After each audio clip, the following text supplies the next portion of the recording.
My name's Dr. John Taylor. I'm Chair of Examiners for Pearson Qualifications, and I've been involved with the development and the implementation of the project ever since its launch, which was some 16 years ago now. So I'm going to be assuming for this session that you're new to the qualification. I'm not going to take any prior knowledge for granted. For those of you perhaps who are joining the call and are familiar with it, please bear with me as I go through some of the basics. But I hope that you'll find it interesting to refresh your memory if you're new to the qualification, and to develop your understanding. So to refresh your memory if you're familiar with the qualification, and develop your understanding if you're new to it. So that's our aim. Let me say a little bit more about the structure for today.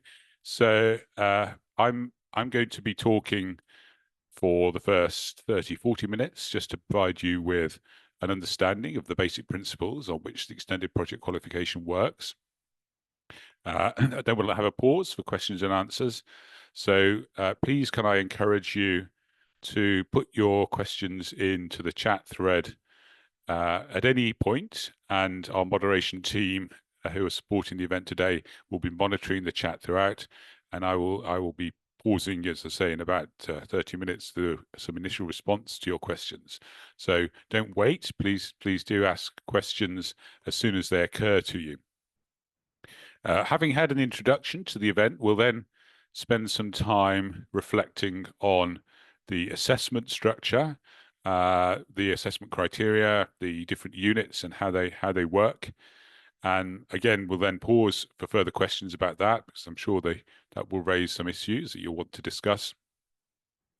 And then in the final part of the session, we will spend time working through some of the exemplar work, and I'll make links to those exemplars available to you there. It's all work that we can download from the EPQ, Pearson EPQ website, and that will give us a good understanding of what it looks like in concrete terms to produce an EPQ and how the assessment criteria apply to it. And then at the very end, I want to spend some time looking at some of the resources that are available. And in particular, I know there's interest at the moment in AI, which no doubt we will discuss during the session.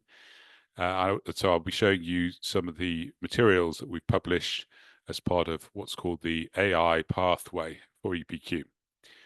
And we'll also then wrap up with some common issues before we close in about 2.5 hours' time. So all the materials that you'll need for today will be available as downloads from the Pearson website. So please don't worry if you're wondering if you should have had materials. The one exception is the slide deck, the slide presentation I'm using at the moment, and our support team will be emailing that out, I guess after this session. So that's the one thing that you will be getting a copy of. Everything else, I'll just point you to the website because the links are available there. So without further ado, let's make a start. So the first thing to understand about the EPQ, the Extended Project Qualification, is that it's a regulated qualification. It's part of the national framework of qualifications based here in the UK and available to international centres worldwide. And nominally, it's 120 guided learning hours. So that's an important figure, not primarily because we monitor or check that 120 hours have been spent on an EPQ, but it's an important figure because it gives us an idea of the basic fact that it's a substantial piece of work. I often say to students that their EPQ could well be the single largest piece of work that they do whilst they're at school. And we'll need to consider that when we're thinking about how we support them and how we manage the process. And one obvious thing to do is not just to leave them on their own for 120 hours, but to provide a structure or checkpoints, milestones, which break down those 120 hours into more manageable sections and also allow you as the teacher assessor to do some review with the learners during the process. And I'm saying that quite deliberately early on because I've already made a mention about AI, and obviously one of the concerns is learner work authenticity. And if we are involved during the process in checking, then that's a good way of safeguarding the work and the authenticity of the work. Now, in the specification, this is again not a hard and fast mandatory rule, but it does make a breakdown of that 120 guided learning hours into two components, suggesting that about 40 hours are available for teacher-led guidance and that project work should take about 80 hours.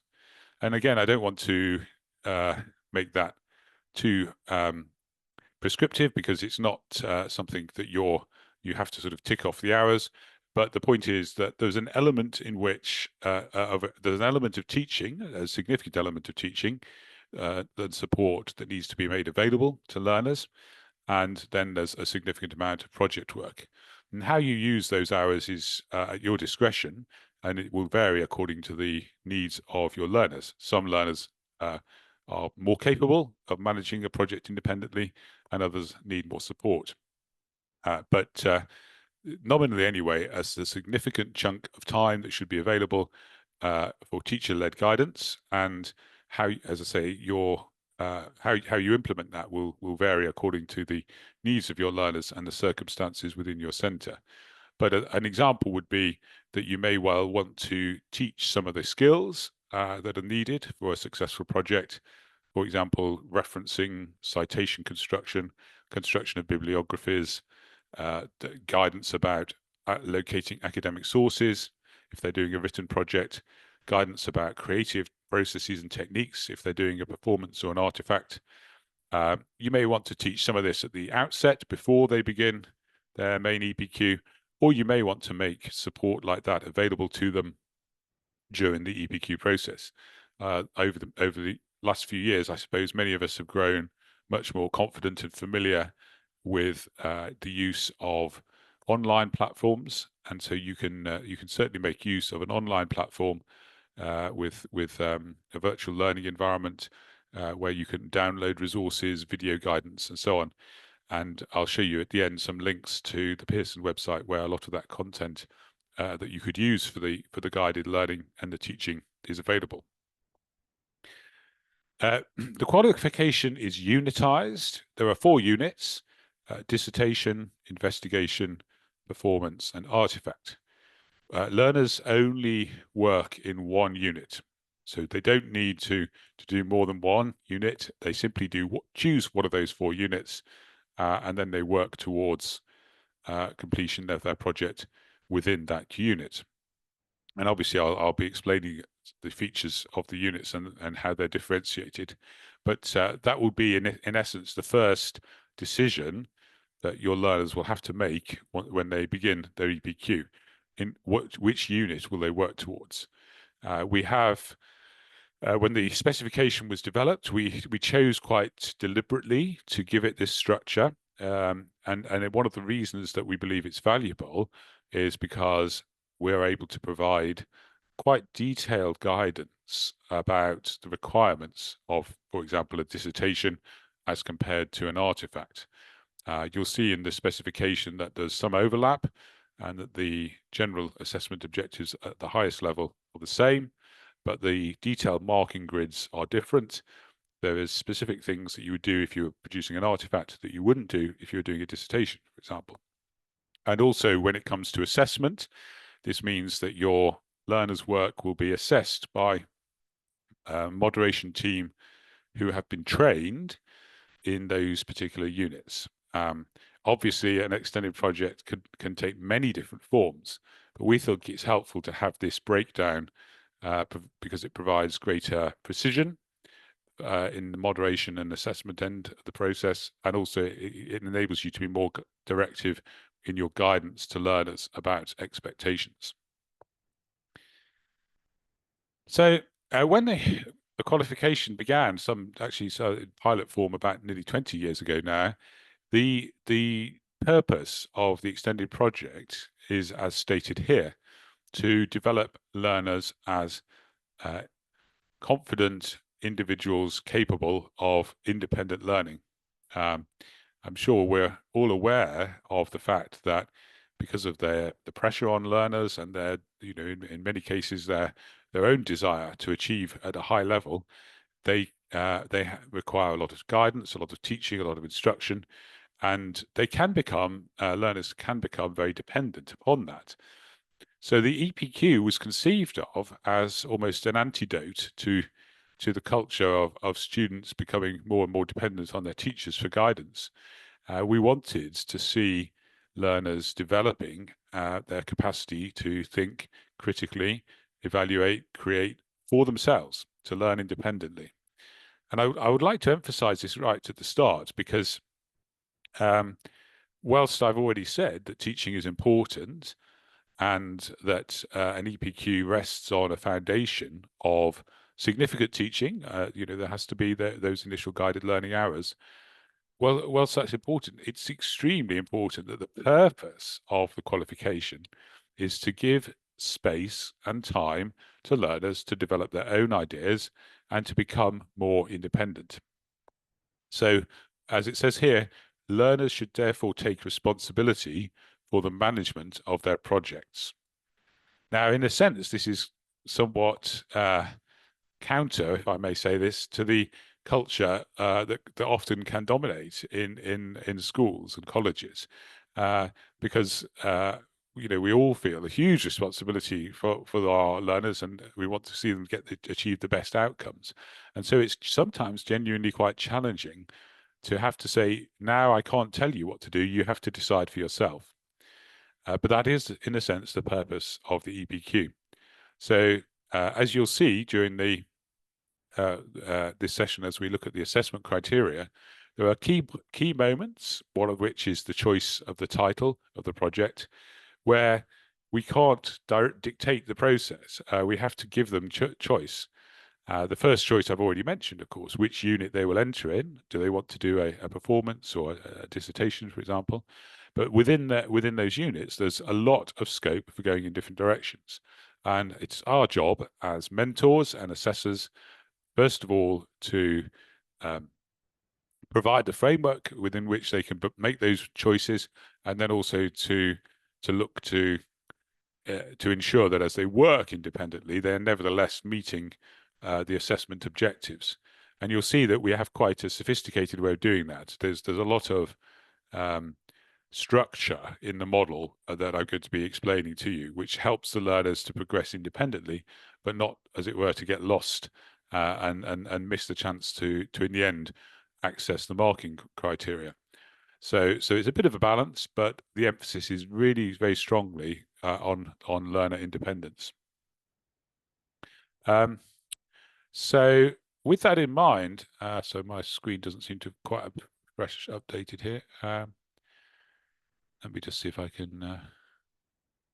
Okay, yeah, I'll stay with this slide for now. With that in mind, as I said, the choice of title is so important, both because that's the whole point of the qualification, and because for a more simple reason that the students, the learners, will spend a long time working on their project, and therefore keeping up their interest and keeping up the momentum on the journey is going to be very important indeed. So when learners are asking me, how do I know what to do for my project? What should I do? Always, for me, the first thing to say to them is, well, what are you really interested in? What are your interests? What are your aspirations? What are your plans for the future?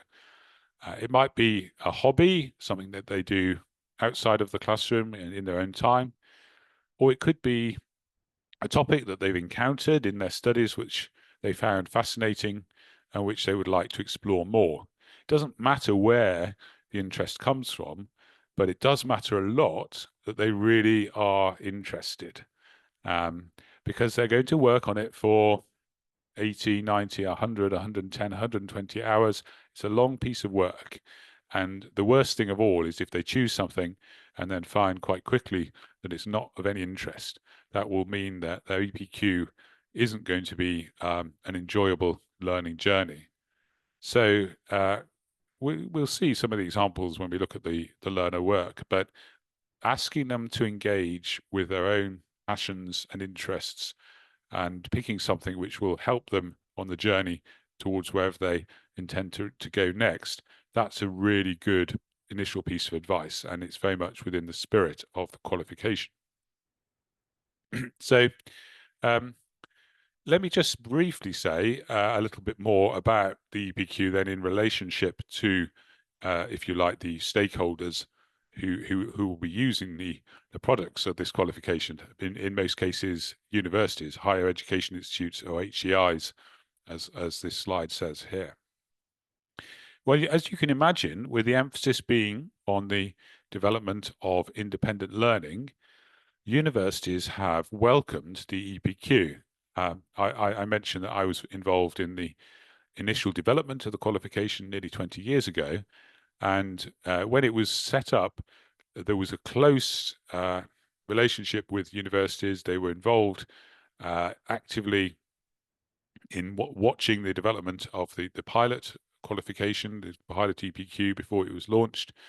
And they were involved as well, and they have been involved since, obviously, in watching how it works and then recognizing the value of the EPQ. Now, this can happen in different ways, and obviously, as a global with the global market now, I can't generalize across all universities, but it is true to say that the skills that their students clearly develop through doing an EPQ are extremely valuable, and that these do assist learners in their work in higher education. And this is not just me saying this. This is something that has been studied and found to be true. And it's, in a way, it is fairly obvious. Universities need students to be more capable of independent learning, and they value the EPQ because it does enable this kind of learning to develop. And one of the concrete ways in which that's expressed is that now it's become increasingly common. I'm not going to say it's universal by any means, but it has become more common for some universities to make alternative offers to learners who do well with the EPQ. So an example would be there are universities now who might typically, their entry requirements might be AAA in 3 A levels. But if a learner does well and can gain an A grade in EPQ, they may also offer an AAB offer to that learner. Like I say, this is not all universities, but it's become, I'd say it's become more common in recent years that this is happening. And so that's a big incentive to students as they're working on their project. If they can do well with the EPQ, then that could help to make universities of the university of their choice more accessible to them. So obviously they would have to look carefully when they're making their applications to see which universities that is. But that's one example of the way in which universities now are valuing this qualification when they're making offers to students. Okay, I think at this point I'm going to pause. I noticed chat comments coming in, so let me just for one moment see if I can pull in the chat thread myself. I'll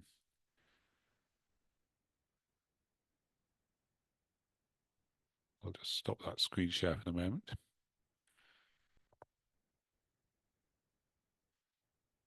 Okay. Yeah, so most of the comments at the moment are introductory remarks. Everyone's saying hello. Good of you, polite. Thank you very much. Hello to you as well. Those of you who've been chatting there.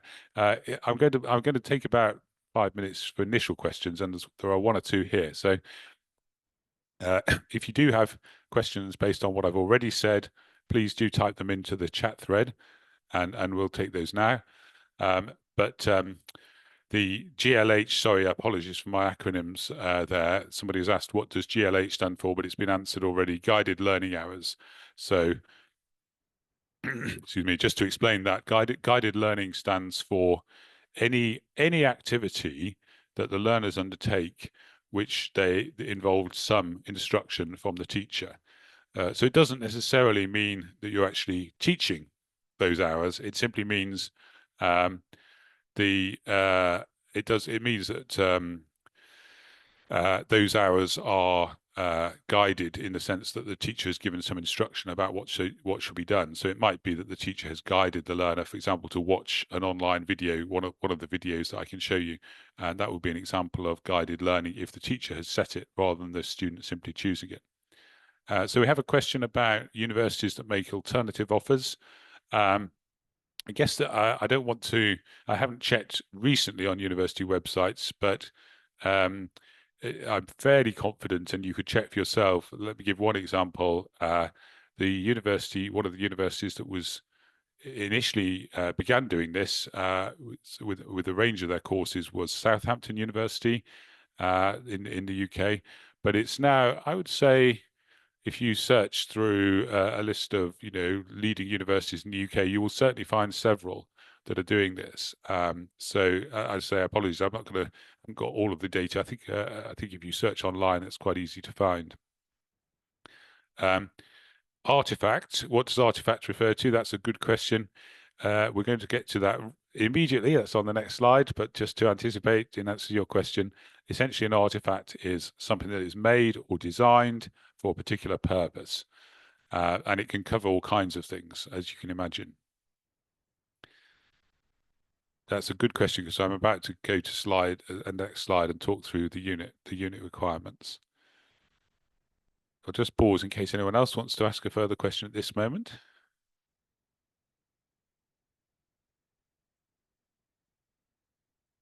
Okay, nothing else immediately, I don't think. So let's continue then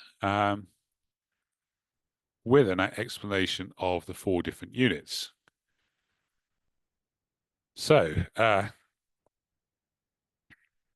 as I've mentioned, students choose one of these. They don't have to do all 4. Dissertation, investigation, or I should say investigation stroke field study, performance, or artifact. So a dissertation is usually about 6,000 words in length, and it is in essence rather similar to a university-style piece of extended writing in the form of a research project, where a student uses typically secondary sources, so they're not expected to do primary research. They will do a literature review, almost certainly, and then they will engage in analysis of the information that they found to defend their own particular point of view, what's known classically as their thesis. And as you'll see, it's a formal written document which will have the features of an academic piece of work. That is to say, things like formal writing, formal style of communication, subheadings, bibliographies, references, and so on. What if learners do want to do primary research? For example, if they want to do a scientific investigation or some data collection and analysis, well, the answer is they would then enter into the second unit, the investigative unit, investigation stroke field study. The purpose of which is, as said here, to test a hypothesis using data. So the difference is that there's no requirement in Unit 1, in the dissertation unit, there is no requirement for any primary research. But in Unit 2, there would typically be some exercise of data collection. Usually that will involve some either some questionnaire design and some survey techniques, or possibly experimentation, or of course learners can access other data sets. They don't have to create all the data themselves, but there has to be some significant collection of data which is then used and analyzed by the student. So it's a much more quantitative, empirical process, whereas a dissertation will typically be qualitative. Those are the 2 main written units, and then we have 2 units involving creative work, which isn't usually expressed purely in a written form. So a performance is, in a sense, self-explanatory. It's work done for an audience. And we've said here in response to a commission, I'll come back to that idea, but the the idea is that in all of these units, it's good to have a particular focus. So a dissertation, for example, would be focused on a question. They wouldn't simply write a topic-based essay. They have to have a specific question. An investigation would have a hypothesis, typically, that's been tested. And a performance would involve creating something for a particular purpose. This might be real. They might have been asked by an organization to create a video or to create something on stage that could be shown for a particular reason. But it doesn't have to be a real commission. It can be hypothetical. They could be imagining that they've been asked to produce something. So the performance, as I say, is an audience-focused response to a real or hypothetical commission. Artifact, similar to performance in that there's a creative outcome, but typically this would be something that's made or designed. So many artifacts take the form of physical objects. It doesn't have to be physical. They could be doing design work, so it's conceptual, or of course it could be technological programming, for example. Excuse me, engineering designs. There doesn't actually have to be a physical artifact that's produced, but there does have to be a process of design thinking in response, again, to a particular focus. And the focus in the case of an artifact would be in the form of a client brief. So again, imagining that they've been commissioned to produce something for a specific need, to fulfill a specific need for a particular person or organization. So that gives us a little flavor of the 4 units. And quite clearly, as well as choosing appropriately, it's going to be important that the learners carefully choose their title when they set out on their project. The choice of title is a really vital part of the journey. The saying, well begun is half done. If they choose well at the start, then that powers them into their EPQ. Whereas if the title contains weaknesses, that can make it very difficult for them to be successful with the project. So with that in mind, I'm going to, let me see if I can just copy that hyperlink. This is a document that's available on the Pearson website. And so what I'm going to do, if I just stop sharing, I'll put the link to that in the chat. And I'm going to give you a few minutes just to inspect this document because it's such a crucial part of the process. So excuse me one moment while I just find a link to that.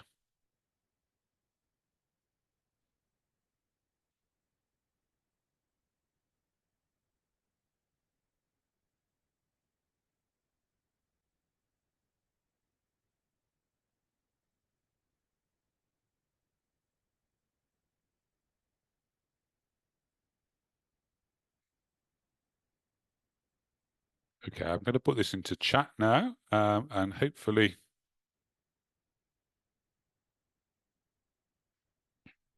I'm hoping that's available to everybody to access as a download. Perhaps if a few people could just try and download that now and then put yes in the chat so I know it's available to you to see. If not, I'll put it up on screen. Ah, good. Okay, at least 2 people. Yeah, lots of people. Super. Okay, I'm going to take it therefore that you've got visibility of that. What I'm going to do is I'm going to pause now for 5 minutes. Could you take 5 minutes? Just it's quite a long document, so you won't read it all, but take a few minutes, please, just to inspect that document, and then I will summarize a few points from it. And also, there's a couple of questions I see that have come in that I will also pick up. So I'm going to come off video for 5 minutes. Please have a good look through that, and you can also pop in further questions if you've got further questions based on that. So it's on my clock, it's 6:29 in the morning. I'm going to guess for most of you that puts it at around about 4:29. Let me pause the video for 5 minutes, and then we'll recommence in 5 minutes' time.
Okay.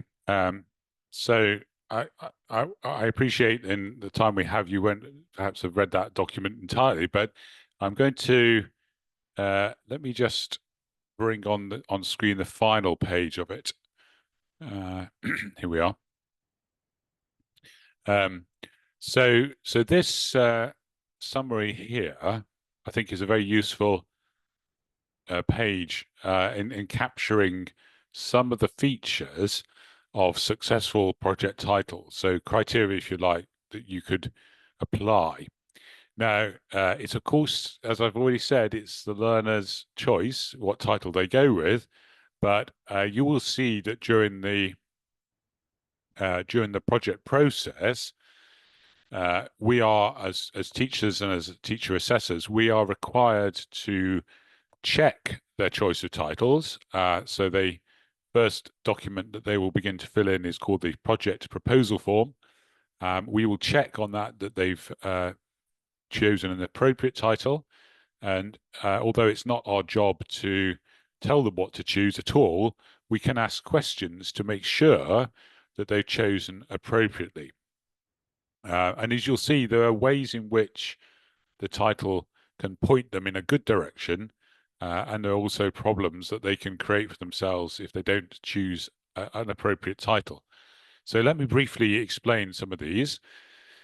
So if they were working, well, first of all, most generally at the highest level, all EPQs, as we'll see when we look at the assessment model, involve significant planning, they involve research, they involve development of ideas, and they involve review. In fact, those are our four assessment objectives: planning, researching, developing, and reviewing. So they need to choose a title that's going to allow them to do some planning, some researching, some development, and some review. Now, sometimes learners choose titles where there isn't much to research, and that's going to be a problem. They have to do some research, so they may want to rethink. Another point is that the title has to lead into an appropriately sized project, neither too short nor too long. It won't do if the answer can be found just after a quick search of a few websites, because this is meant to be an 80 to 120 hour project. So is this project going to be sustainable over a significant period of time? Another point in general is that I haven't said a lot about this, but you may have noticed a little diagram with sort of three orthogonal arrows on on this document. The extended project is meant to extend into new areas.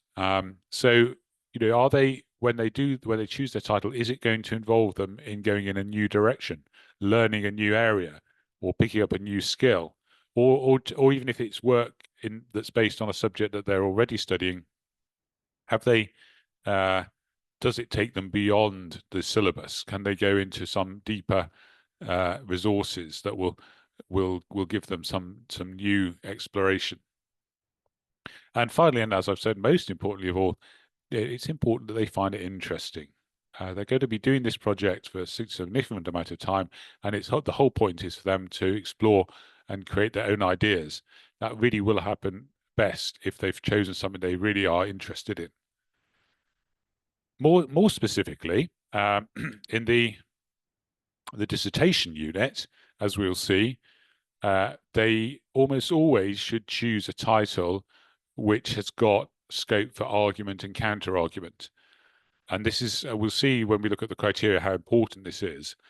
But we often see problems because learners choose questions where, yes, they can do some research, but there is no scope for them to then evaluate, argue, consider different interpretations, draw conclusions for themselves.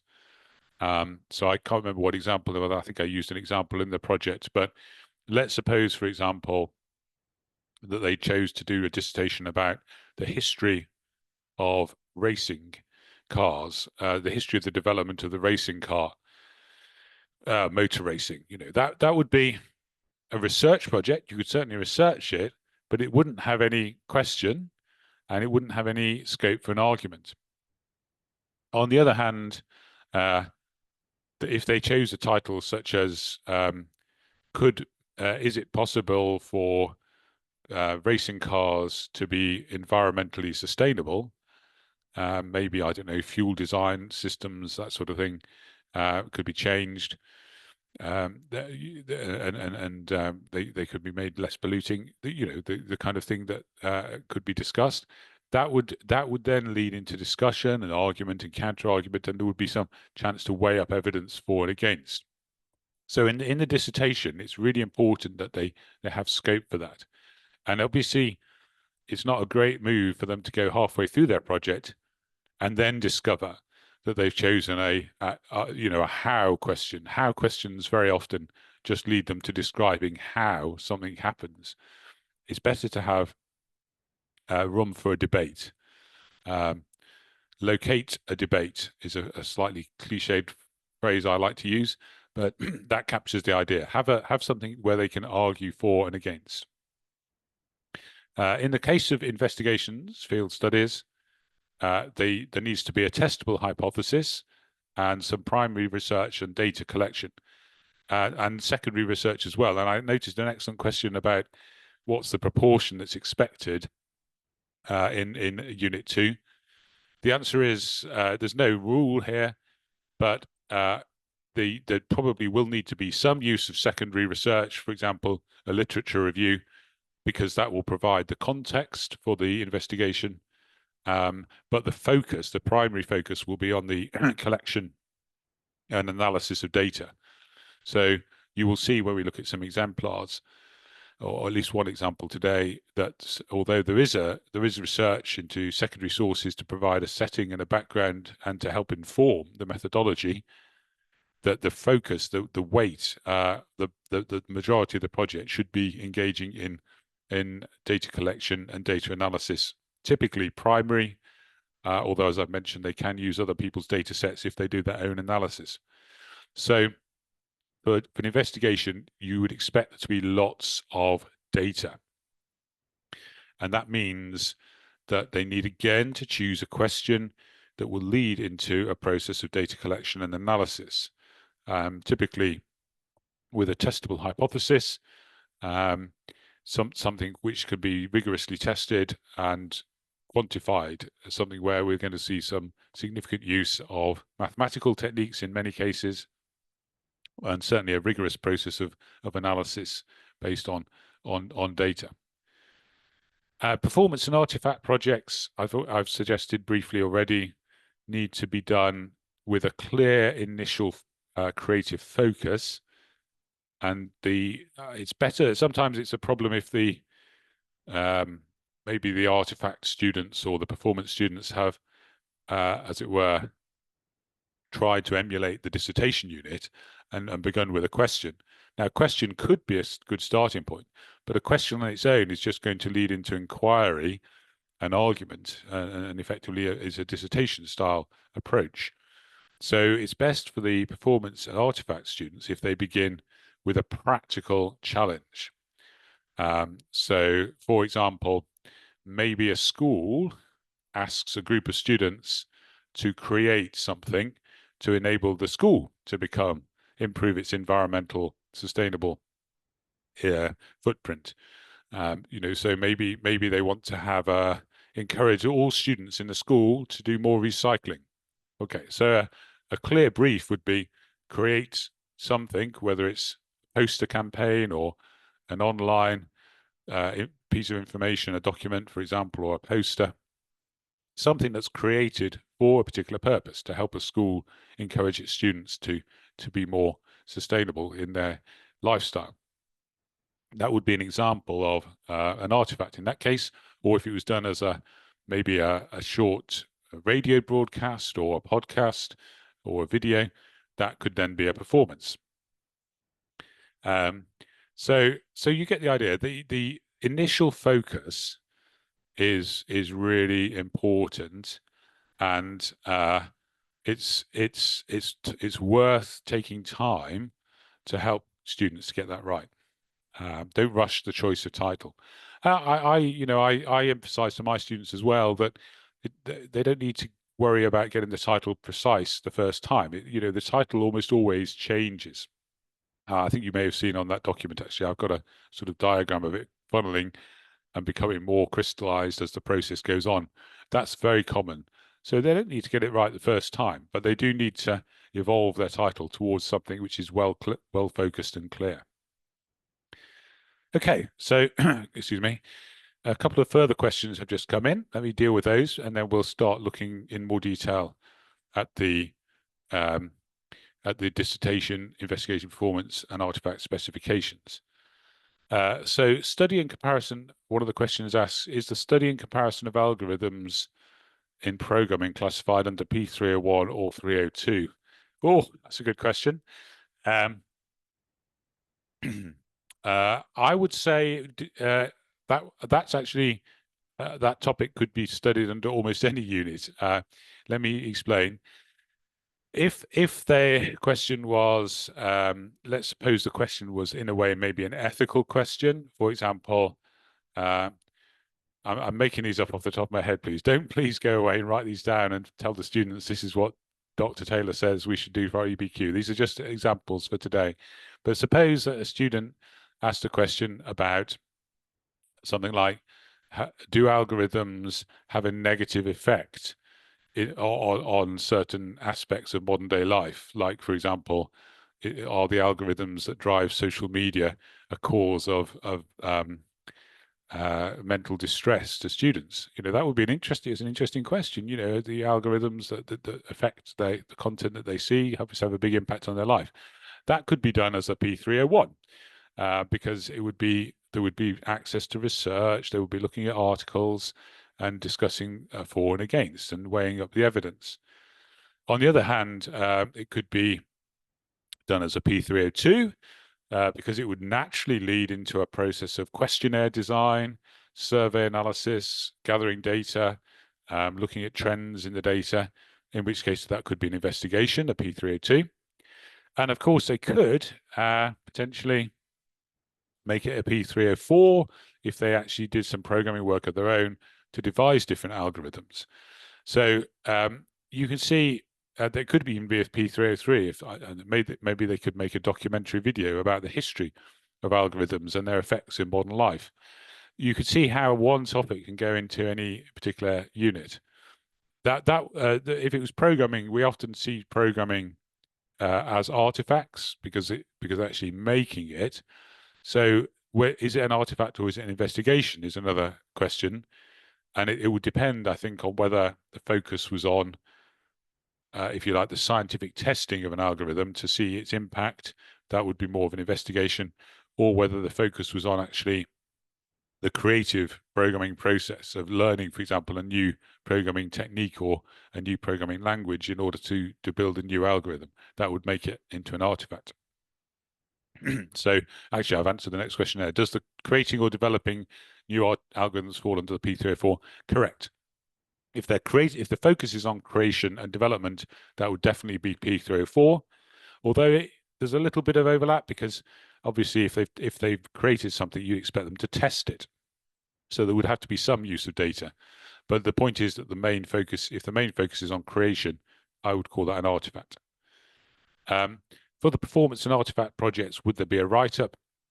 Yes, there will. That's a really good question and an important point. All projects involve documentation, and we want to see in all projects we want to see the evolution of the learner's ideas. And so for a performance or an artifact, some form of write-up, or it could be recorded in a sketchbook, as we'll see when we look at some examples, or even on a slideshow. But there needs to be very clear documentation of how they've developed their work, what ideas they've explored, and how the work has evolved. So how many words are recommended? That's a good question. We'll look in a moment at the specifications. Very roughly, I've said 6,000 for a dissertation, around about 5,000 for an investigation, because there will also be quite a lot of data. Typically less if it's a performance or an artifact, because some of the evidence will be visual So the written component for an artifact or performance may be around about 3,000 words. Question about whether in the class each student chooses the type of unit that they work on by themselves. So one student might choose a dissertation and the others may choose an artifact. Yes, that's correct. If you're happy about that as a centre and you have the resources to support it, I'm aware that some don't. You know, you may not have access to, let's say, the materials and resources needed to do a creative project. They often involve artwork or design work. And if you've only got access to computers where they can write and research, then you may not be able to support an artifact. But assuming you are able to support it, then it's entirely possible for students in the same class to be working on different units. There's some excellent questions here. They're very good questions. They're showing you're really thinking. So thank you very much for your questions. They're really thinking hard about this. Someone has written, the requirements for a dissertation look very similar to those of an essay. Can we consider this dissertation as a big essay, or the major differences? There are some significant differences. And in fact, I think somewhere on the Pearson website, you'll find the document called exactly that. What is the difference between a dissertation and an essay? You'll see the main difference is structural. There was a kind of structure that naturally evolves and emerges when you follow the assessment process for a dissertation, which has some more formality to it. So it's a little bit more than just a big essay. Is a dissertation basically a literature review? No, it's not just a literature review. A literature review is a very good starting point, but the extra elements that go beyond a literature review, typically a discussion, drawing of conclusions, evaluation. These are extra elements. And of course, I haven't mentioned it yet, but there is an expectation that the learners will present their work to an audience at the end. So this, of course, would be another differentiating feature from just essay writing or producing a literature review. Okay, good. We're coming up to 7 o'clock. I did promise you a break, but I think, let me see, how are we doing for time?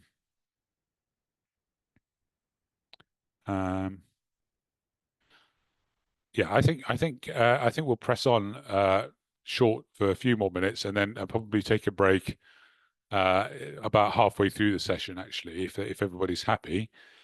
So my next purpose is to introduce you to the marking, the dissertation, investigation, and performance specification. So what I'm going to do now is to place some links into the chat thread, and we're going to begin with the dissertation. So this is a very helpful change that was made, I think, only last year with the specification. We actually have a single major specification, but to make it more manageable, we've broken it down into 4 documents, actually 5 documents, because there are some common features as well that are listed elsewhere.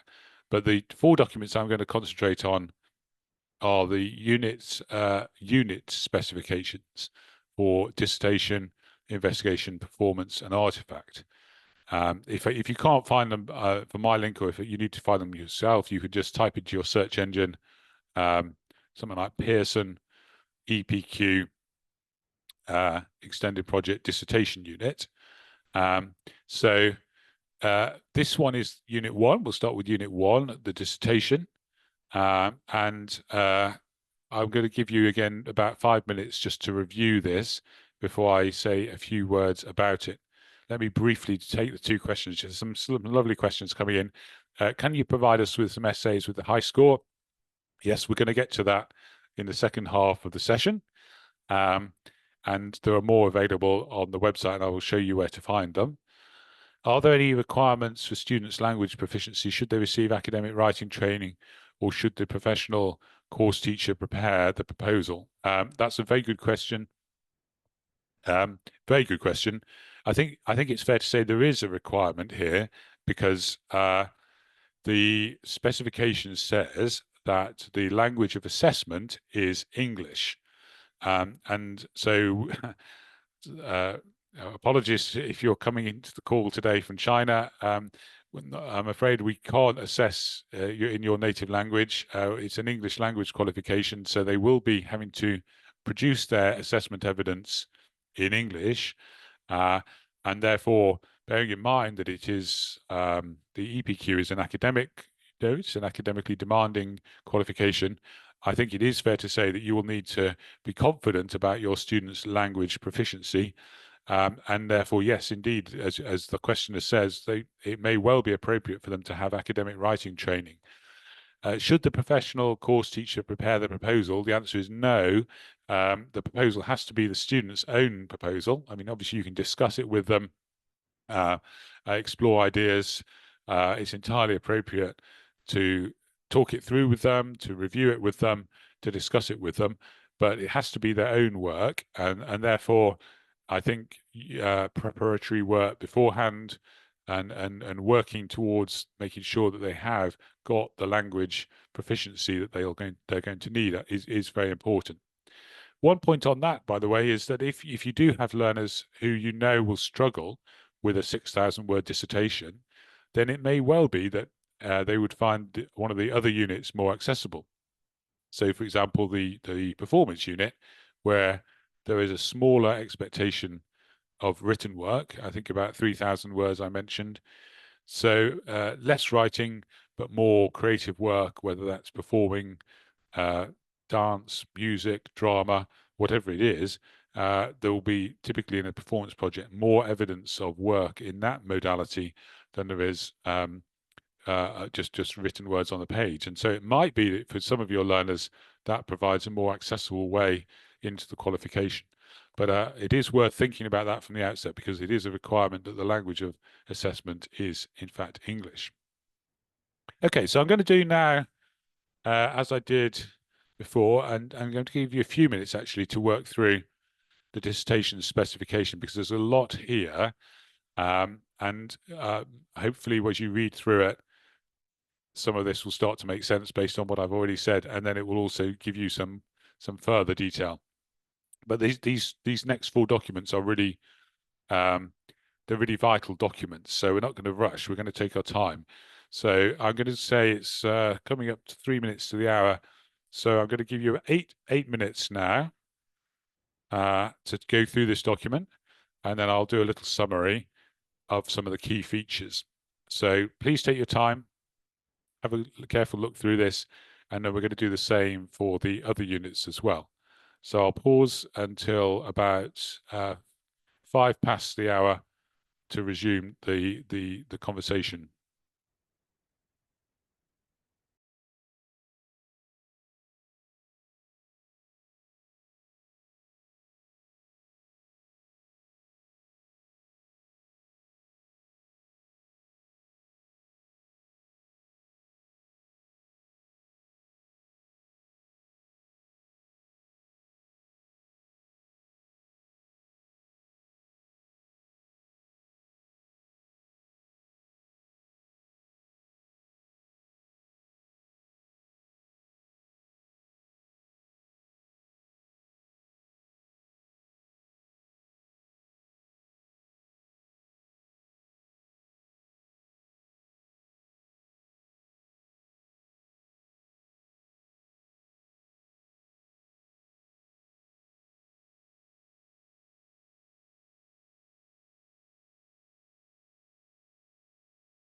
Okay. So let me just pick up a question, another question. And again, thank you for this. Some really fine questions coming through today. AO4 included in the performance doesn't say the maximum mark for the presentation. So the AO4 is quite a little bit complicated to assess because it's actually there are two elements to AO4. Typically, there's the presentation element, and then usually there's also some further evidence of the review of the project, where the learner evaluates their own performance and considers things like what they've done well, what they could improve, what they would do differently next time, and so on. So typically the AO4 is marked based on the presentation and a written evaluation, although they are allowed to do evaluation in their presentation, but to gather detail and specific evidence of the review, a written review can be very helpful. So in practice, AO4 is effectively combined, a combination of evidence from the performance, from the presentation, and evidence of a written evaluation, which means that in effect you're marking the presentation, if you like, out of 9. You can mark the written evaluation out of 9, and then take an average of the two. In practice, what you may well find yourself doing is observing the presentation, awarding a mark for the presentation, and then seeing if you see the same quality of evidence in the written evidence that's been provided for AO4. And if you do, then you can keep the mark. On the other hand, the written evidence could actually enhance or lower the mark if you felt that there was some missing detail in a written review, or indeed if the written review gives more detail and therefore gives a scope for a higher mark in AO4. So AO4, as I say, it's a little bit complicated. AO4 is in effect an average of the presentation mark and the mark given for a written review. We'll come back to that, I think, when we look at the marking criteria and some of the exemplars. So I'm just going to bring on screen the dissertation document. As I've mentioned, we've got 4 of these, and I commend them to you as very useful resources, both for yourself and for your learners. I won't go through everything because we don't have time, and I want to work our way through each of the 4 units. But let me just say a few words about this. First of all, I think I find it very helpful well, first of all, we have things like the word count, so recommendation there or suggestion of 5,000 to 6,000 words. This is not enforced. Perhaps it should be, but it's not. We don't automatically start knocking marks off if the dissertation is longer than this, but it's a kind of indication of the approximate length. Often learners do go outside the word count because they might be dealing with a very technically demanding topic, for example, where they just need more words in order to do justice to the research. So the key question is not how many words, but is the writing clear and concise? And obviously, if they've included large amounts of irrelevant material, then that would be penalised. But if the writing is necessary for the exploration of the topic, then they wouldn't. I find this helpful, and we'll look at this slide across the different units. So what this shows us is, first of all, the assessment objectives 1, 2, 3, 4 on the left. So those are our 4 main areas of assessment: planning, number 1; research, number 2; development, number 3; and then review, number 4. And you can see what we're expecting from the learners. There needs to be some evidence of planning and managing the project, and that will come in the form, in the case of the dissertation unit, that will almost all come through their project proposal form and through their activity log. Okay, the 2 main documents that accompany the actual written dissertation. And if you're not familiar with those, don't worry, because we'll look at an example in a few minutes. But these are documents that the learners can use to show how they have documented their project process and how they've scoped out the project at the start, and the decisions that they've taken along the way. I should say as well that you may get evidence for AO1 within the project itself. So a well-written introduction, for example, could help to define the objectives and the specific research question that the learner is accessing. And therefore, it's evidence for AO1. So we don't, we can look holistically. We don't need to just limit evidence to particular sections of the project. AO2 is all about research, fairly obvious. Literature review would be typical, although there are other ways of organizing a dissertation, as we'll see. But there needs to be significant research, evaluation of sources, the relationship between the sources and their research question. I mean, if you're familiar with academic research, you'll know what I'm talking about. Excuse me.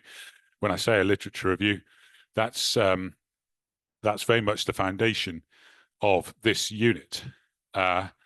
So they will need to be able to do academic citations. We don't require, sorry, that's a question that came earlier and I didn't answer it. We don't require a particular system. So whether they use numerical referencing or Harvard, doesn't matter.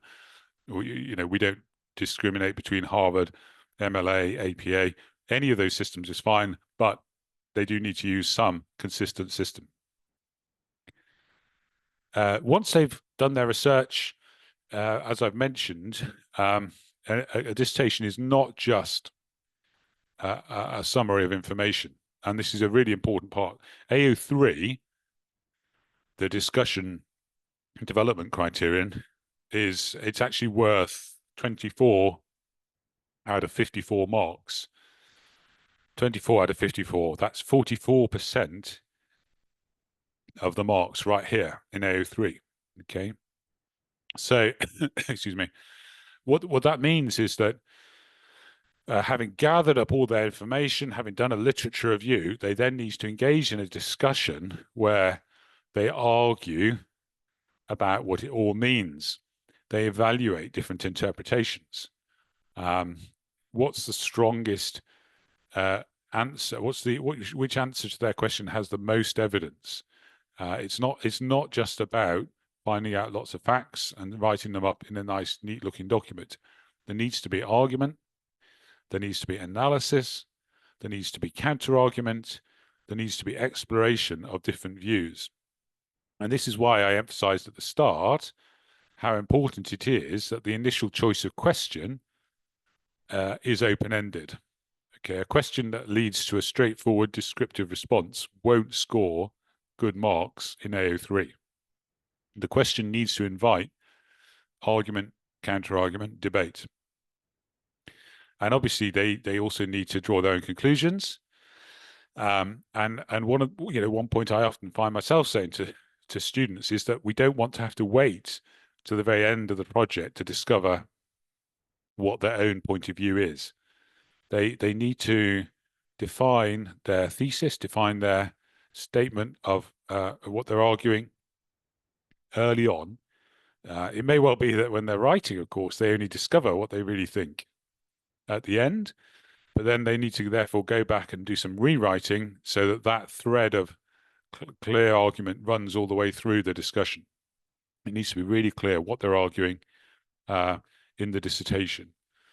So AO3, argument analysis, discussion, debate, is really important. And then AO4, the evaluation and review of the project, as I've mentioned, is usually going to be in the form of a presentation, typically 10 minutes or so long. They don't have to use slides, but most do. They do have to have questions, whether that's from an audience or even just from their mentor. They do need to present their work to at least one person and take questions from them. And then, as I've mentioned, it's valuable as well for them to write a review of the process. So most of what I've just said is said here in this document. I won't wind through it because I want us to move through and look at the other units as well. Let me just highlight a couple of points. So here in the AO3, I just want to again emphasize the importance here of this statement. Okay, learners should acknowledge alternative interpretations or arguments and assess them critically, evaluating their strengths and weaknesses and defending their own arguments against possible objections. So it's a dissertation is a personal defense of a particular point of view in relation to the research question.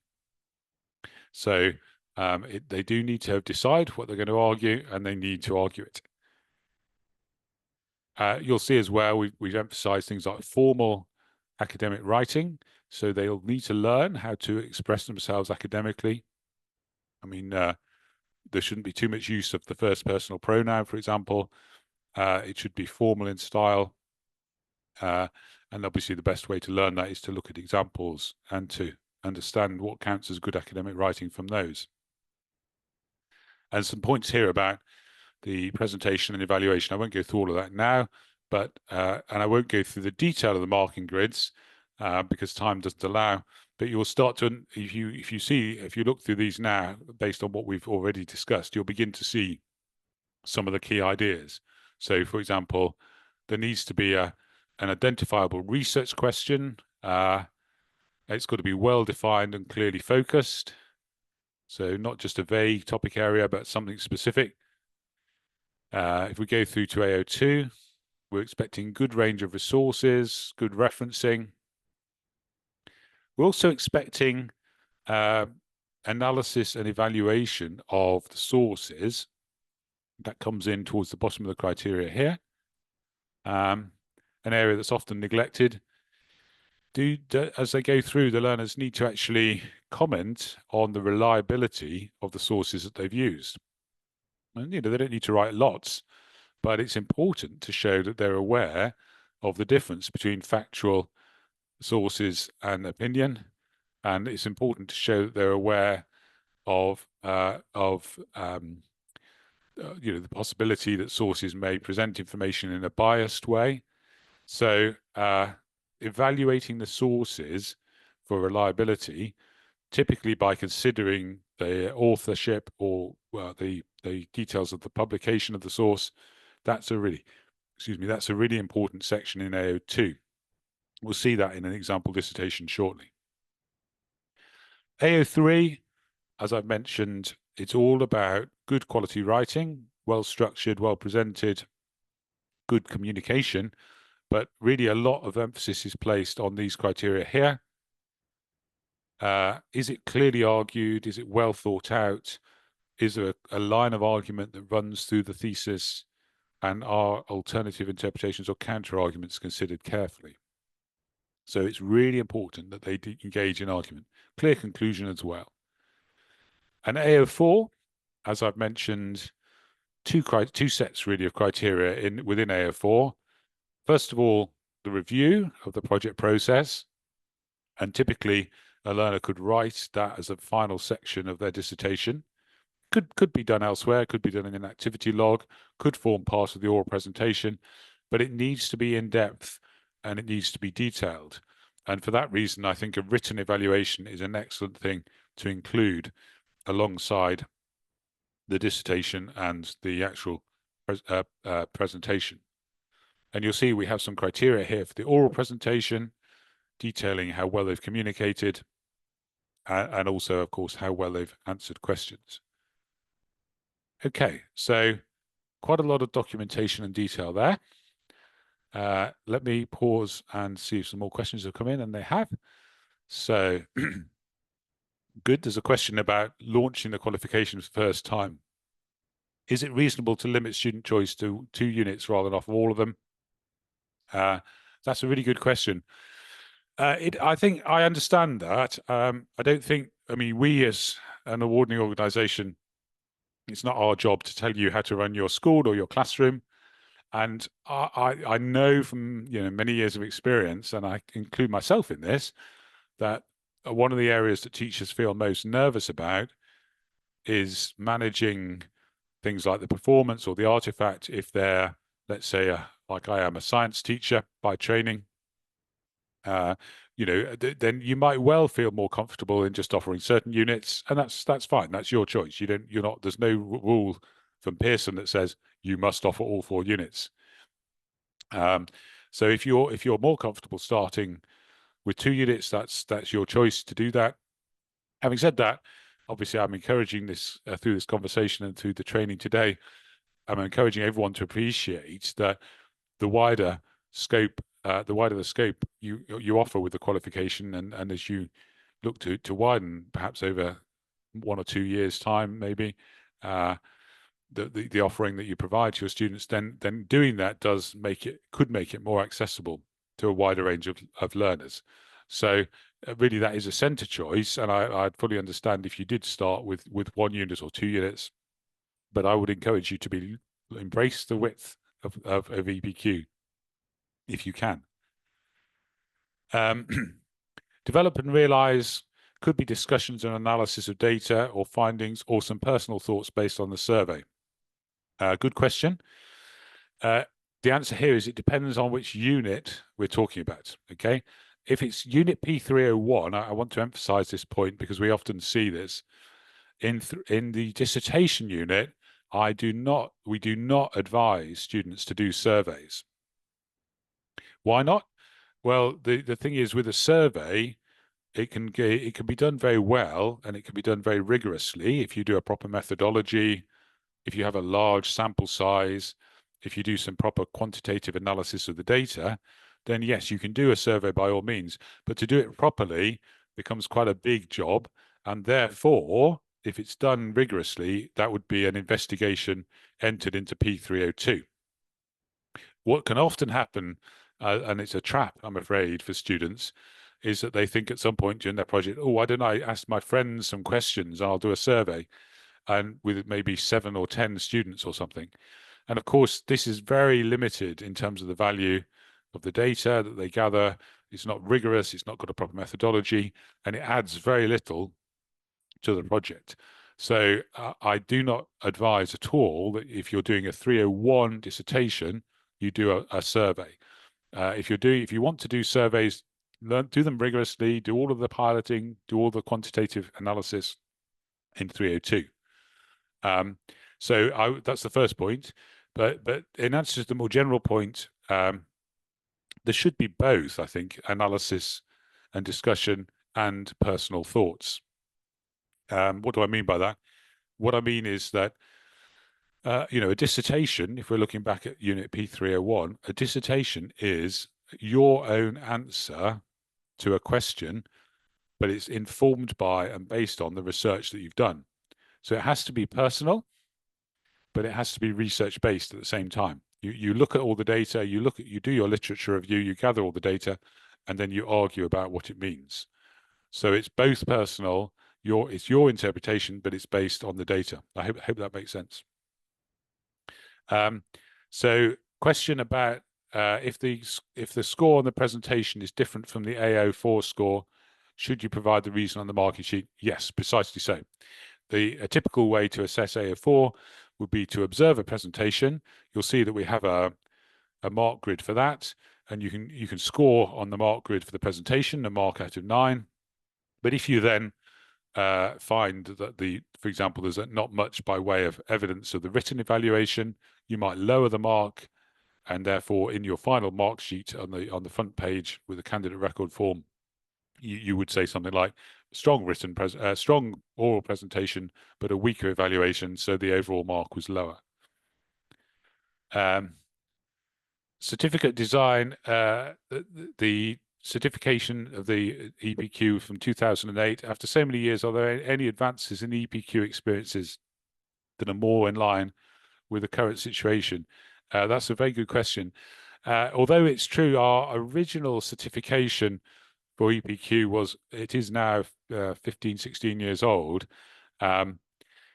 Nonetheless, we are advancing all the time, as I hope to show you. For example, the most obvious example is currently is our AI pathway. So this part of the qualification, the core specification, I think in a helpful way is still the same. This is a reflection of our aim of keeping basic standards constant over time. we still assess these EPQs using the same methodology and against the same criteria as we were using 15, 16 years ago. But excuse me, we have advanced in other areas, as I will be showing you. Okay, so let's move now. I'm going to give you the same opportunity to review Unit 2. So I'm going to place this into the to the chat thread now. So this is the investigation specification.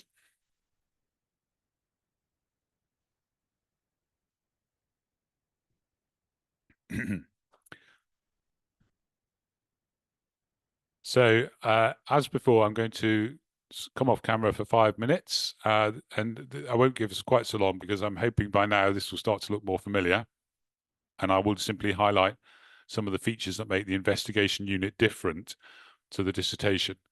So it's now on my clock 7:26 in the morning here in England.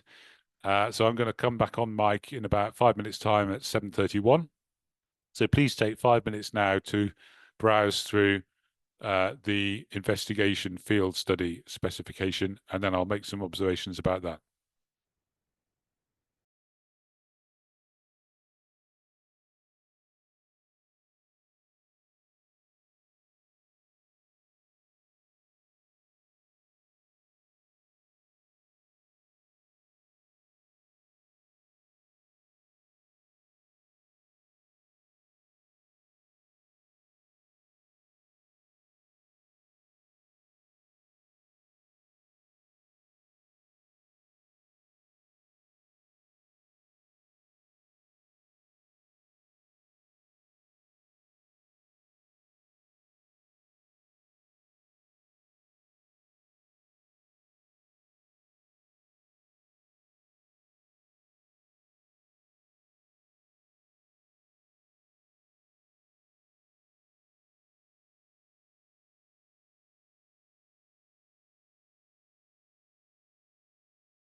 Okay. So again, I appreciate this document's got quite a lot in it, but let me highlight a few key points from here. Um, so let's bring this on screen.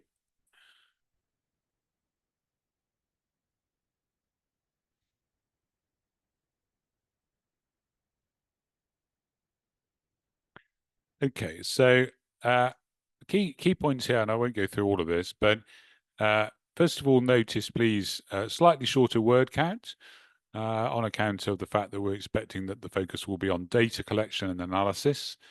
And if we go through to the marking grids, you'll see and the assessment overview, you'll see a very similar structure to that of the dissertation, but key points is we're starting to mention a methodology, obtaining raw data or information, and then in AO3, it's all about presentation of data and data analysis, interpretation and analysis of the data.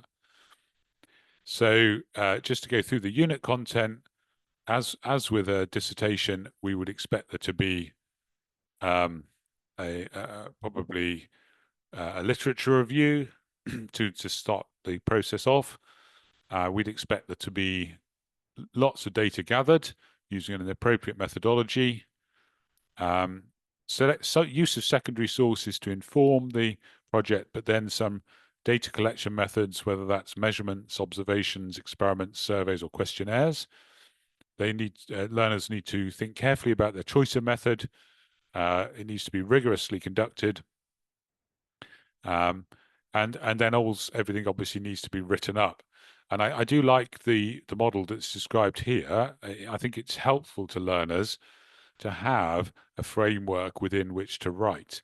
I mentioned this at the start, actually, of the session, that we don't want to just give them 120 hours and ask them to come back at the end of that process with a finished project.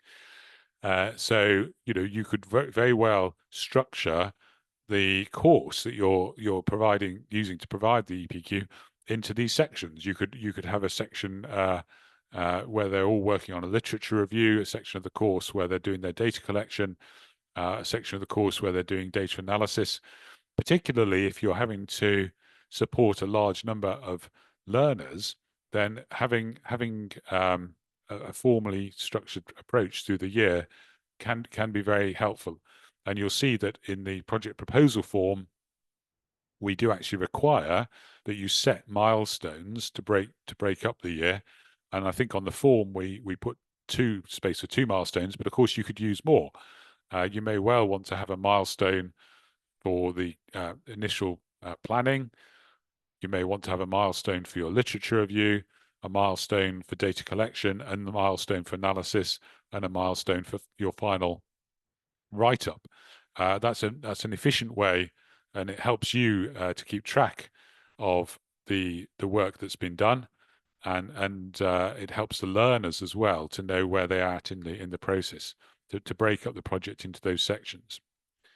So let's, I think much of the rest of AO3 is to do with the quality of the writing and communication, as with 301, the dissertation unit, and AO4 is very similar as well. I'll just jump through, therefore, to the marking grids. So you'll notice the similarity. We expect to see a clear plan. We expect to see documentation of the journey in the form of an activity log, usually. And then a well-defined, clearly focused question or hypothesis. And it's not got to be a hypothesis, but it makes perfect sense in 302 for there to be a hypothesis, because that will lead naturally into data collection and analysis. AO2, research, you'll see much of this resembles the dissertation unit. We want to see good use of a wide range of sources with referencing and a bibliography, but the differences are really here. With data collection being used successfully and independently. Remember my point, the student has to take charge of the process. We can't tell them exactly what to do. They have to make choices for themselves. So data collection used independently, and then data analyzed and linked to their question. And you'll see the emphasis on data comes through really clearly in P30 AO3. And some of this is to do with, again, the quality of the presentation, well written, well structured, well presented final report. But if you'll notice the key points down here, really thoroughly argued, really clearly argued, thought through interpretation of the data, trends or patterns are analyzed, and typically that will involve some use of mathematics. So things like testing the significance of their findings, testing the strength of correlations, all the sort of things you'll be familiar with if you do work with quantitative methods with your learners.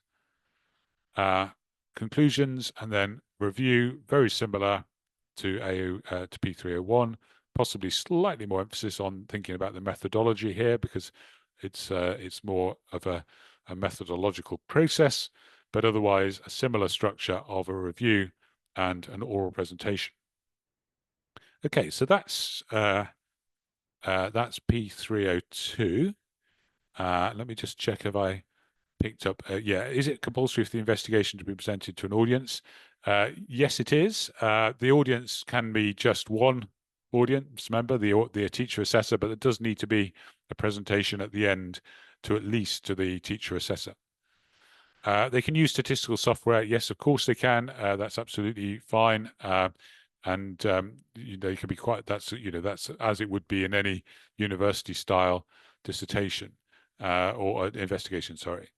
SPS, SA, SS, absolutely fine. I'm just going through my question thread to check I haven't missed any other questions because I'm conscious I did miss one earlier.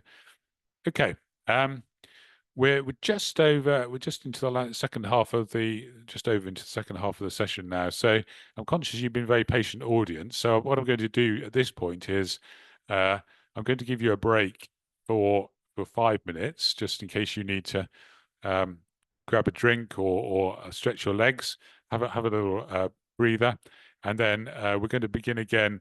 And I'm going to sort of I'll have to accelerate through a little bit to get through the rest of the marking grids because I want to do some review of learner work with you as well. Actually, with that in mind, what I will do, I think, is I'm going to put some more hyperlinks on the chat thread now. So you might want to download these so you're ready for the second part of the event today. Let me just put in a few more hyperlinks for you, please. Yeah, so there's a question about the recording will be shared. I think it's going to be published probably on the Pearson YouTube channel at some point soon. Just to answer that question as I'm typing. So you may want to download these documents. That's the performance specification, and here's the artifact.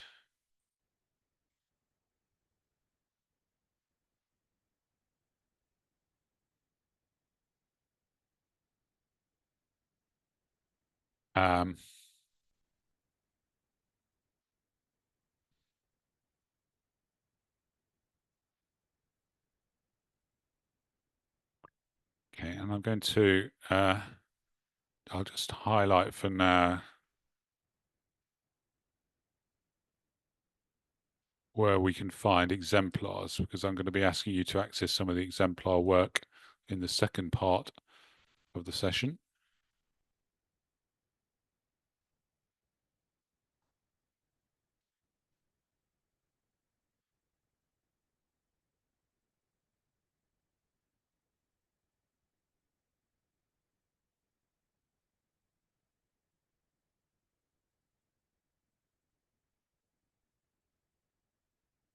Okay, so there's a bunch of folders at the bottom of this page that I'm putting a link to now.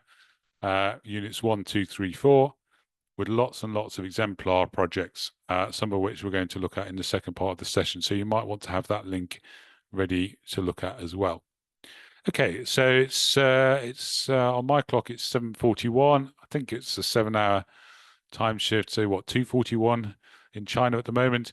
Why don't we take until 10 to 8, 10 to 3 10 to the hour anyway, for a break, go and get a drink, and then I'm going to highlight a few key features of the other units, and we're going to do a walkthrough of some line of work so that you're starting to get a handle on what it looks like. We're not going to try and do all of the assessment standardization today. That's probably another day's training. But at least by the end of the session, we'll have had a walkthrough of some scripts, which really does help, I think, to highlight key points.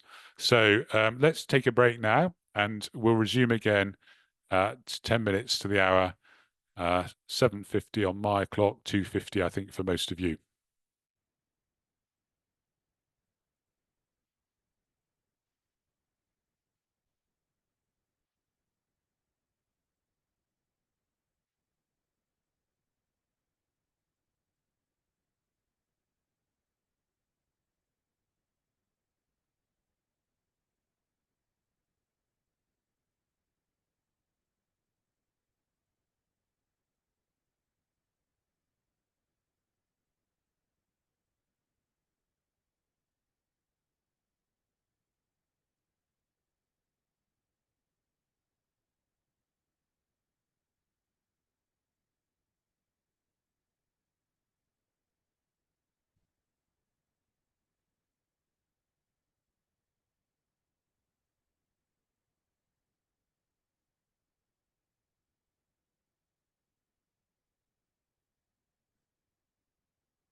Okay.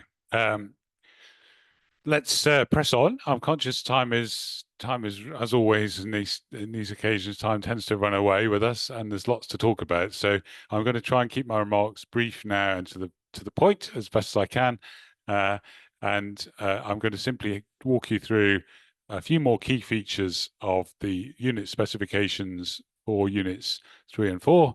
And then we want to spend a bit of time looking at some learner work, and also one more document that I've just dropped into the chat thread, which I think you'll find extremely useful. The single document templates, which are there's something new there, which I think will be of value. So I'm going to spend a few more minutes on just walking through a few features of the Unit 3 specification. So this is the performance unit. So the key points on performance, if I just jump through to, oops, sorry, I haven't found the right document there. Key point about the performance unit is the overall assessment structure here looks the same as with units 1 and 2. So we're expecting some planning, some research, some development and review. But if you look closely at the detail, you'll see the focus is on practical research, creative and practical research. So researching, for example, the materials and skills that are needed to make a successful performance, the techniques that are needed. And then rather than writing an essay, the focus is obviously on creating a well-rehearsed performance, showing understanding of style and interpretation. So, the scope there for considering different approaches, evaluating different approaches, as there is with a dissertation or an investigation. But the crucial thing is the evidence should show the development of these ideas in a practical way.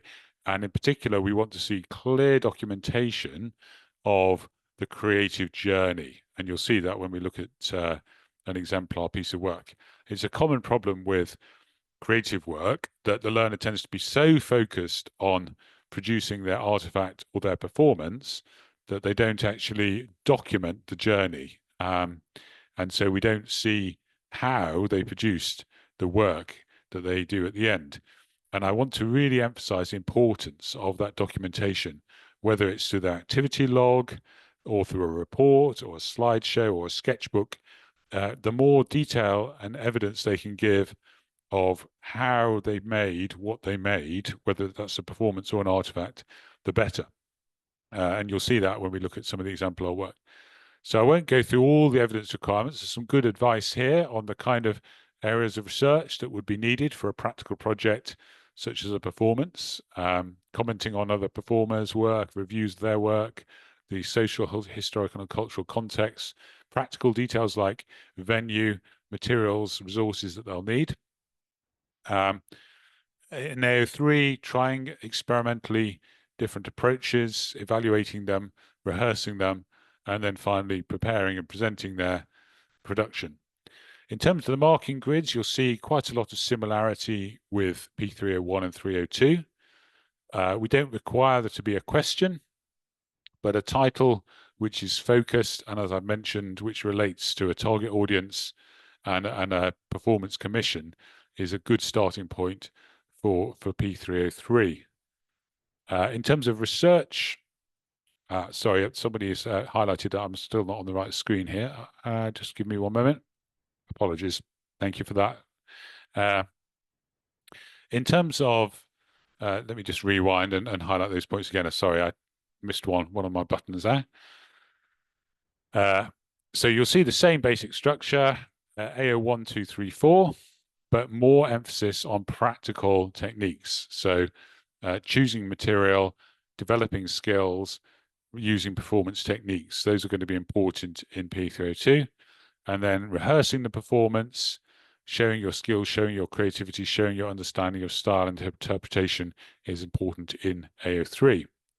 And you'll see we won't go through all these details, but you'll see in the specification, we've got details here of the kinds of areas that the learners will research. So I find it very helpful actually just to highlight this to students who are doing performances. If they're if they're working in a particular creative genre, have they looked at other people's performances? Have they reviewed those performances? Have they investigated the practical conditions under which they'll be doing their own work? Things like the venue they're going to use, the facilities they need, the equipment they need. All of this has to be carefully researched rather than just chosen randomly at the end, just before they do it. So AO3, it's all about, as I say, a documented performance creative journey. So have they actually tried out different ideas and approaches rather than just saying, I'm going to make my play or my film, and here's how I'm going to do it? Is there some evidence of critical evaluation of different approaches and experimentation to find what works best? And then AO4, obviously review and presentation. There will, of course, if it's a performance, need to be some evidence of the actual performance, which should usually be in the form of a video and also possibly a witness statement from an observer who's watched the performance or observed the video if there's a recording of it. So AO1, as I've said, similar to other units, but with it doesn't need to be a question, but there does need to be a clear focus to the project, and that can come through best with consideration of a performance commission, hypothetical or real commission that's been provided to the learner so that they can then respond to it and have a really focused creative piece of work. It's one thing to just perform on stage because you're enjoying it. It's another thing if your performance has actually been commissioned from you with a particular purpose to show a particular something particular to the audience. That gives the work much more focus and definition. So AO2 for performance, it's all about investigation of a wide range of sources, as with the other units, but you'll see that the focus is much more practical. Materials, skills, and techniques, looking at what's necessary and helpful in order to actually go on to create the performance. And then crucially in AO3, as well as actually performing, the learner needs to actually document the creative journey. It's always sad when you see a project where there's a lovely outcome, a successful final film or piece of dance or drama, music maybe, but no evidence of how it was made. And if you look at these criteria, you'll see that actually almost all these criteria here are about the process. Okay, it's all about the thinking, the evaluation of decisions, arguing what works well, considering the resources and applying them, and shaping the final piece. The only point where the final performance is actually mentioned is down here, where it talks, even here, it's about preparation and rehearsal that makes a successful and important contribution to the final performance. So the weight of evidence in AO3, the weight of evidence is really based on the journey towards the final outcome. It's all about the process, not the product. And then AO4 is similar to AO4 for units 1 and 2. It's a presentation and a review in which the learner reflects on what went well, what they would adjust, what they've learned from the process, and so on. Because of time, I'm not going to spend much time at all on Unit 4. Let me just highlight that this looks very similar to Unit 3. It's all about creation or design of an artifact with a choice of materials, processes, and techniques. And all the points that I just made about performance apply here. They need to investigate the genre. They need to look at other people's work. They need to reflect critically and evaluate the sources, apply them to their own production. And then in the actual process of creation, they document again in some detail how they've made what they've made, why they chose a particular style, why they chose the particular materials, why they chose the particular techniques. So there needs to be a really clearly documented process of discovery and creation, rather than just simply, I'd like to make a desk. Oh, and here's my desk. How did you do it? Why did you use those materials? Why did you do it using that particular style? What techniques did you use along the way? What problems did you encounter and how did you solve them? It's actually the evidence of the process as much as the actual final product that really, really counts. So yeah, so just to answer the questions asking about recording, yes, the recording is going to be available, and we've got a link there as well to the slide deck. I'm conscious as the session draws on, some of you may not be able to make the whole meeting, so this is going to be available to you to pick up later. Good. So we've had a good look through the specification. Those, and as I say, I commend to you those 4 breakdowns because they're very useful. And of course, you can provide those to the learners themselves as a very helpful guide to tells them more or less exactly what needs to be done at each stage of the process. Now, I also would like to share, I've put a couple of links to something called the sorry, I'm on the wrong tab here. I've put up a couple of links to something called the single document template. This is a recent change, and let me just bring it up on screen. I think it's going to enormously simplify life for all of us, and I say that as someone who's both an examiner but also an EPQ teacher myself. I created this form a few months ago, and it's now available on the Pearson website. And what it does is it captures in one single document all of the forms that you'll need for your learners' EPQs. So you can create, I hope I've pressed the right buttons and this is now visible to you on screen. It should be. So I won't go through everything here, but you'll see that this has got things like the candidate declaration that they need to sign at the end to authenticate their work. It's got the marking grid where you'll place your commentary and your marks. A column here for internal moderation. It's important, please, that if you've got more than one assessor, that somebody cross-checks that a consistent standard has been applied. So this column here is for you to use. That's not our external moderation. That's your own internal moderation of the work. There's scope here to evaluate and record the evidence of the oral presentation, witness statement, if they've done a production of an artifact or a performance that you've witnessed, for example, or if an external professional has observed them doing some work, that the witness statement can provide evidence of that. The project proposal form, which I've mentioned, which they use at the beginning to scope out the project. The activity log, which should be kept during the process, where they can document how they're doing, their ongoing reflections, their changes, their modifications, the problems and the solutions to those problems. And then these sections here are really just headings which they can use or discard. These are not mandatory, but almost certainly the project is going to involve some research.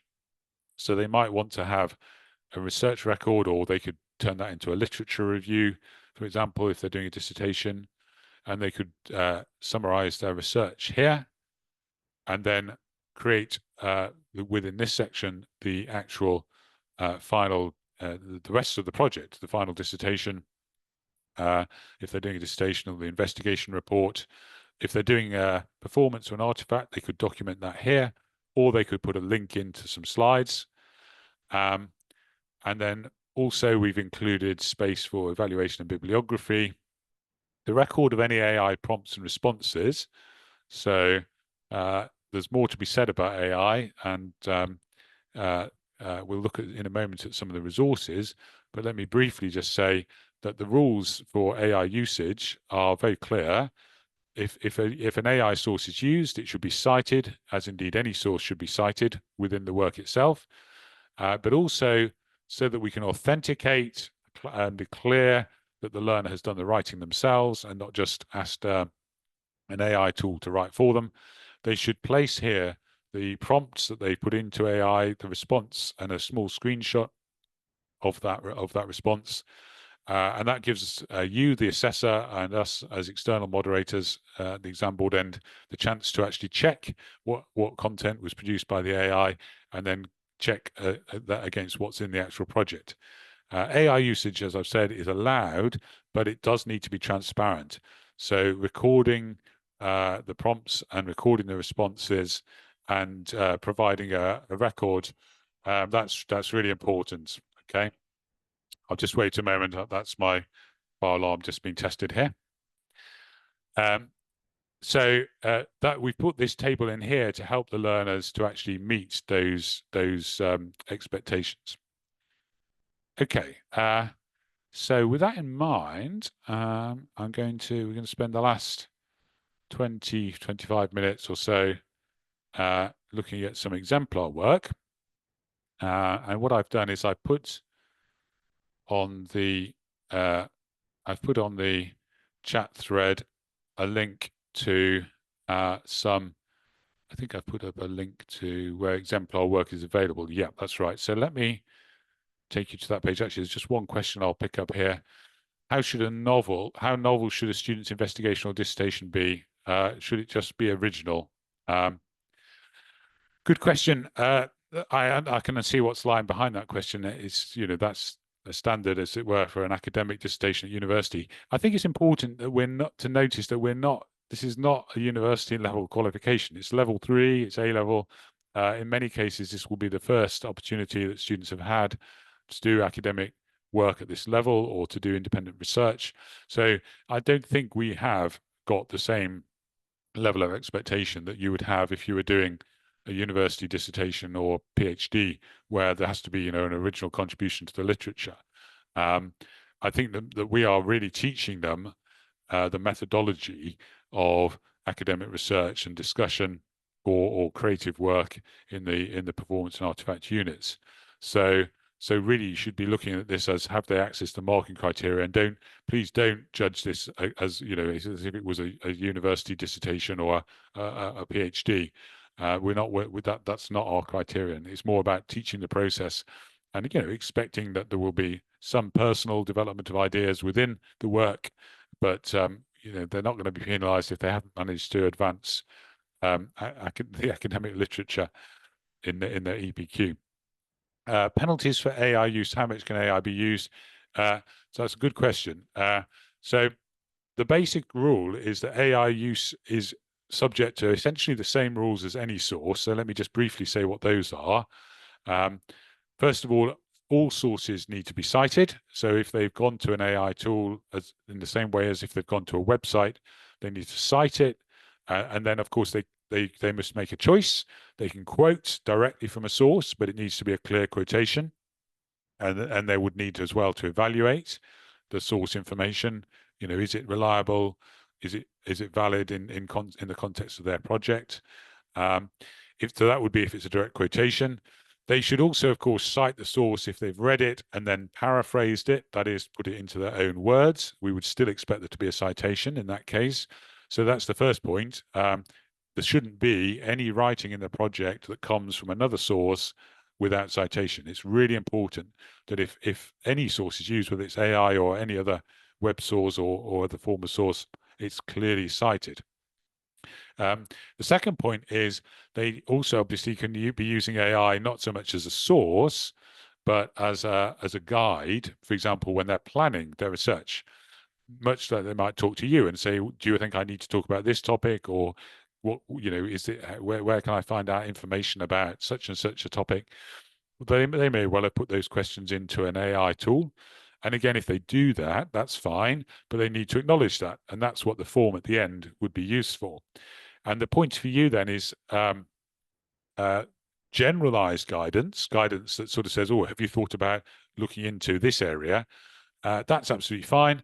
If the source then, for example, just simply dictates to them all the headings for their project and they think, "Okay, that's fine, I'll just copy those into my project."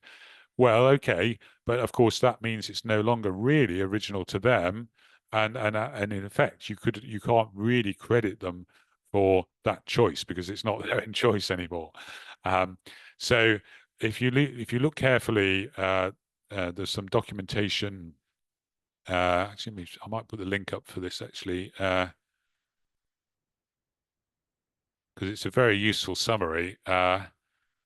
Let me just put this link. This is not a Pearson web link, but it's guidance that governs.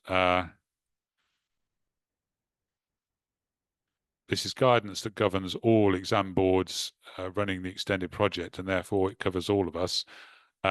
This document here, if you spend a bit of time, and actually there's a guidance.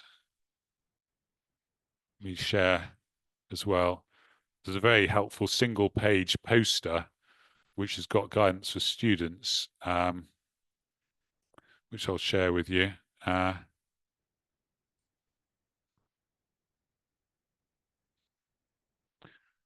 Single-page poster which you could put up around your school, around your campus, which just essentially captures the rules. You know, if you use AI, reference, name the tool you used, add the date, explain how you used it, save a screenshot, declare it's all your own work. In fact, am I screen sharing this as I do so that I'll just screen share that.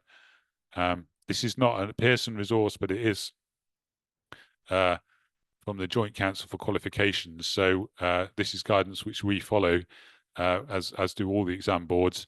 This is an extremely useful summary, which captures in a nutshell exactly how they can use AI and also what the rules are, so they don't face a penalty or worst of all, a disqualification for misusing it.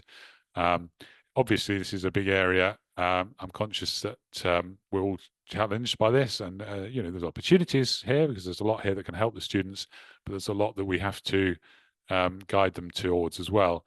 So I commend to you some of that guidance when you're thinking about AI. So how can a student give credit to AI when they use it for language refinement?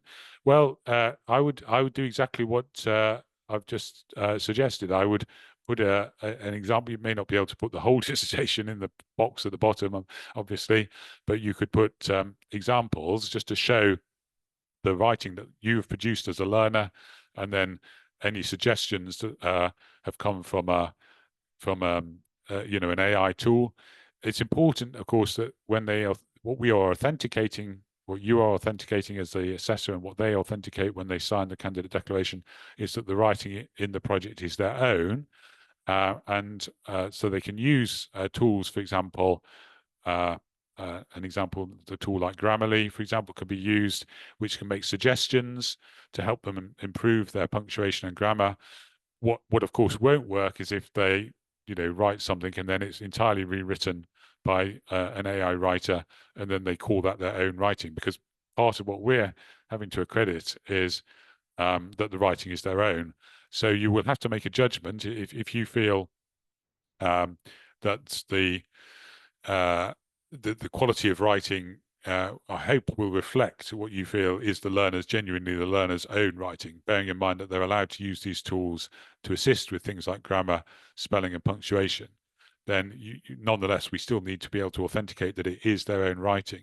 So what I would expect to see in a project is, if they've received a bit of help from a tool with suggestions to improve their writing, then yeah, they could put a section at the end of the project where they said, I asked for guidance and these were the suggestions. So it's clear. And then when you're assessing, you can actually bear in mind that guidance was provided, and check the extent to which you feel that the work still reflects the quality of their own understanding. And of course, if you feel that actually there are sections within the work that can't really be said to reflect their own quality of, let's say, written communication, then really you can't award extra points for those sections, because it's not really their own work, in the same way that you couldn't credit them for the quality of a quotation. So I appreciate that's hard guidance to provide in general, and it's easier probably worked out in the case of particular students. Essentially, you have to assess the quality of what's produced, look to see if you feel extra guidance was provided, and then ensure that guidance means that it still can be said to be the student's own work. And that's the sections that you can be confident about are the sections that should inform your assessment decisions. Okay. How comprehensive should the student's literature review for a dissertation or investigation be? That's a great question. So with that in mind, I'm going to actually do what I've been promising to do for a few minutes now, which is to bring in some exemplar work. So we're going to, I'm going to start with a project here. I'll put the link into this one's, well, actually, I won't put the link in because it's downloaded. But you'll see on the, if I just share this, I'll do a screen share. If I just share this exemplar, you'll see it's available in the folder of exemplars on the teaching and learning section. and we're now in Unit 1. So there's a dissertation in there called Medical Cassette. Actually, let me see if I can just show a link to that, because it's a very useful example. Just one moment. So here it is. So it's this exemplar here. Okay, I'll see if I can put that link address in a moment into the chat thread. But let me just jump over back to that exemplar, and I'll put a link to it in the thread. So time is ticking away. So let me just highlight a few pointers about this. First thing I like about this is it's clearly structured, and it's using the sort of structure we discussed during the session. A very standard academic structure. There's a literature review. There's a discussion of arguments.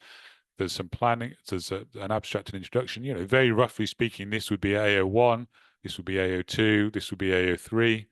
Okay, and then there'll be a review as well in the conclusion, which will be AO4. So we're not going to go through this word for word, but you'll see a well-formatted academic dissertation with good citation of sources, literature review. That's probably a bit longer than you need to make it. 2,000 words would be fine, or thereabouts, 2,000, 2,200 for literature review. Citations, a nice feature as well. You'll see that the learner evaluated, as I mentioned, the reliability of their sources as they went. Good academic writing, okay, well structured, comprehensive research, which gives a really good basis for the discussion. And then, as well as the actual research, this is comprehensive research all the way through to about here, we have a discussion. And here you'll see it's starting to become a little bit more subjective. I believe I will develop. This is the student's own thoughts now, based on the research they've done. This is where they're considering arguments and counter arguments. And always good to see the word however, because you'll remember that I mentioned the importance of argument and counter argument. Okay, so this one's a nice example, you know, clear quotations, well delineated. So it's the learner's own work, but it's supported by sources. Okay, considering different ethical interpretations.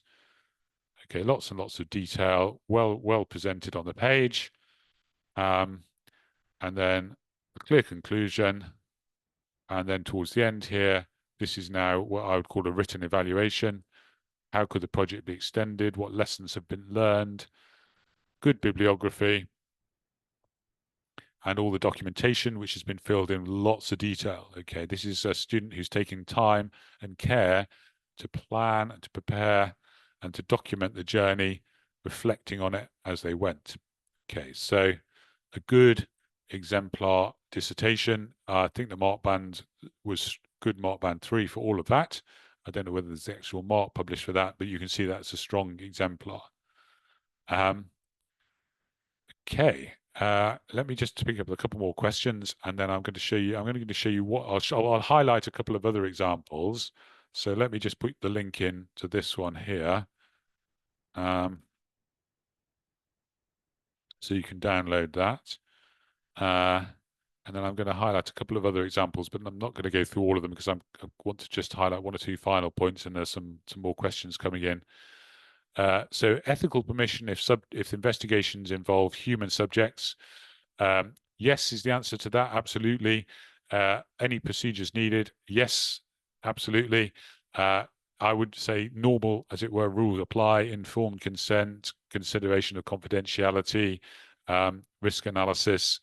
There is a section within the document template that I shared where this is briefly alluded to, but I would recommend that you might want to explore that much more fully and further with learners, particularly if they're doing research on human subjects, and follow the usual ethical guidelines that would govern any research. There's plenty that's published on research ethics, and you can guide them through that appropriately. Question about the 40 guided learning hours. 40 hours in the timetable classroom. What organizational forms are possible for the other 80 hours of project work? Very good question. To a large extent, this is will vary depending on what arrangements you have in centre. All I would say is that having regular points of contact between the learner and their mentor is valuable, partly because it helps the students to keep up their momentum. They know they can talk about their work and there's somebody keeping an eye on them. But also, of course, we do have to validate the process. We have to be confident that the work is their own. So it's a problem if you haven't seen it in its production. So an obvious model is to have a weekly session if you've got that capacity. I mean, we can't mandate this. It's your choice, and different centres have different circumstances. But having at least a weekly session where you can actually touch base with learners makes a lot of sense. But you know, I would say on that largely it depends a little bit on the circumstances of your centre. But those basic principles are worth considering. Question: is it mandatory to follow this structure, abstract, literature review, discussion, conclusion? Good question. And the answer is no. It's not mandatory. And you'll see, in fact, when I showed you the specification for P301, that you can actually organize a dissertation in a different way. You could have an introduction and a series of chapters, for example. The only thing I do think is important is that within each of those sections, however they're organized, there is evidence of research, use of sources, and evidence of discussion, argument, counter-argument, analysis, and so on. So that's why I often use and recommend the model of having a literature review and a discussion, because it guides the learners to access those AO2 and AO3 areas, but they can do it within a chapter structure, or indeed potentially another structure, I suppose. What would I recommend in terms of the writing sequence? I personally, it's only a personal preference, I don't start with the introduction because it's quite hard to write until you know what you're really talking about. So I often jump in with a literature review, proceed to the discussion, and then come back to things like introduction and conclusion later on. I think some of this is there's a teaching guide on the Pearson website somewhere, so some of this is probably discussed there.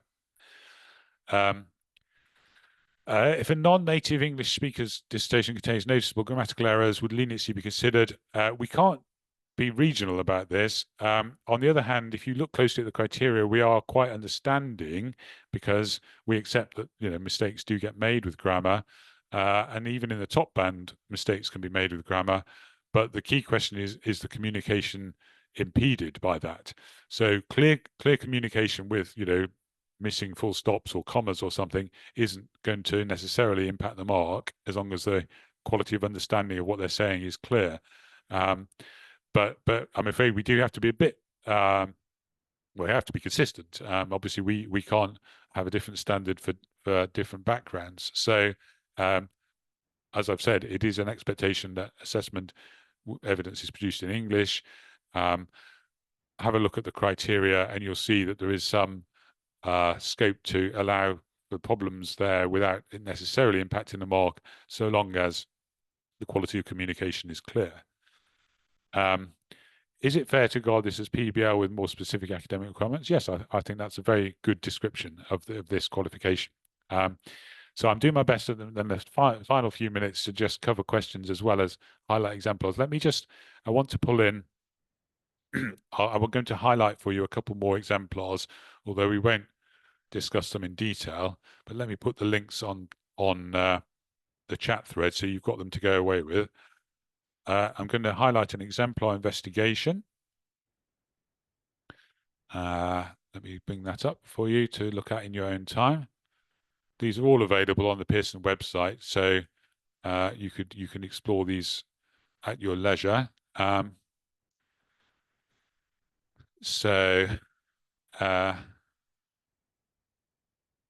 This one I'm highlighting, it would be an interesting contrast because it's not all in the top mark band. In fact, it's more mid-mark band than high mark band.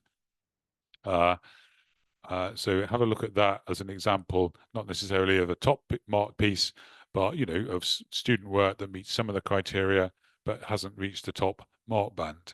And that's an exemplar investigation. A nice exemplar performance for you to look at. I'm going to put the link in for this next. Coming up now. This is a piece of work where the student was exploring ballet and combining classical and modern techniques. And what I I won't highlight it now because we only have a few minutes remaining. But what's nice to look at there is that it's a really well documented project with lots and lots of detail in a sketchbook. So it's not a written project in a formal report. It's all in a nice sketchbook.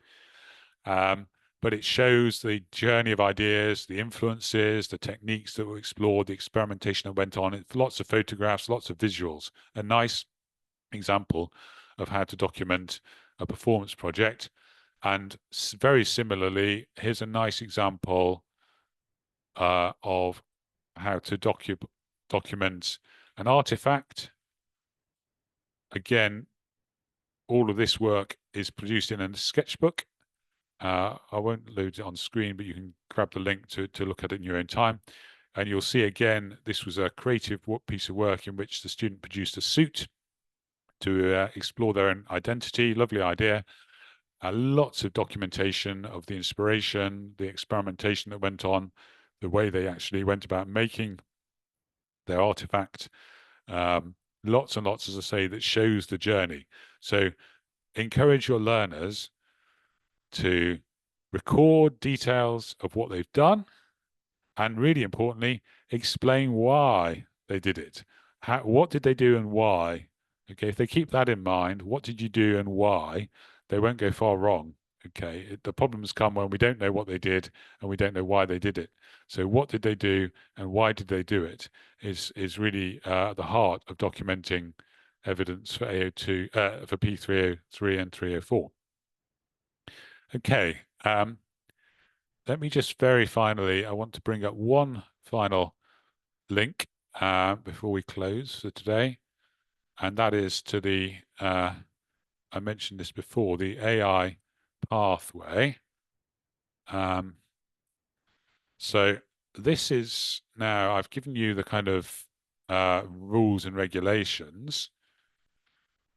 There is also a positive resource available, which says positively, here's the right way to use AI, rather than here are the rules for when it might go wrong. So let me just, I'm going to end on the positive note. Let me just bring that on screen. Excuse me. So we versioned this out about 18 months ago now. And the idea here is that there are some positive ways in which learners can use the AI. I've got to follow the rules, cite everything, be completely transparent. When you're marking, take into account if AI was used. Don't credit AI writing. You credit their writing as you determine it from your understanding of the learner and your knowledge of what they produced and the consideration of any prompts that they put in. Check the quality of what's been produced. Check it's their own writing and their own understanding. This resource here, which has got a bunch of bits of guidance for teachers and for the students, this is suggesting essentially constructive and creative ways that AI could be used within an EPQ. So, for example, suppose they're doing a design project. Maybe they ask the AI to produce some initial designs, but rather than them just putting those into their project to say, "Oh, this is lovely," okay, take that as a source and then critique it, evaluate it, criticize it. What's good about it? Could it be improved upon? Maybe they could take an initial draft of an idea and then bring in several others, compare and contrast them. Has the AI got ideas that these other sources didn't have? That kind of use of the material and critical evaluation of it, so they're not simply replicating AI content. That's, I think, what this pathway is all about. So there's some more resources there, and I commend those to you as we start to draw towards a close, for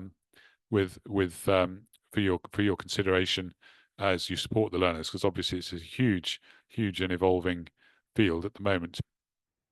Okay, I think we're largely out of time for this morning, this afternoon. So thank you very much for your attention and for a whole bunch of excellent questions. It only remains really for me to say this is going to be available via the link as a download, so you can re-watch it and you should get access to the slides as well. Keep an eye out for future training events. We will be doing events specific to the different units with more in-depth discovery and investigation of the the marking criteria and how to apply those, because we can't really do all of that in the space of one event. But thank you very much for your questions, for your time today, and I do hope you and your learners have a very enjoyable experience with the Pearson EPQ.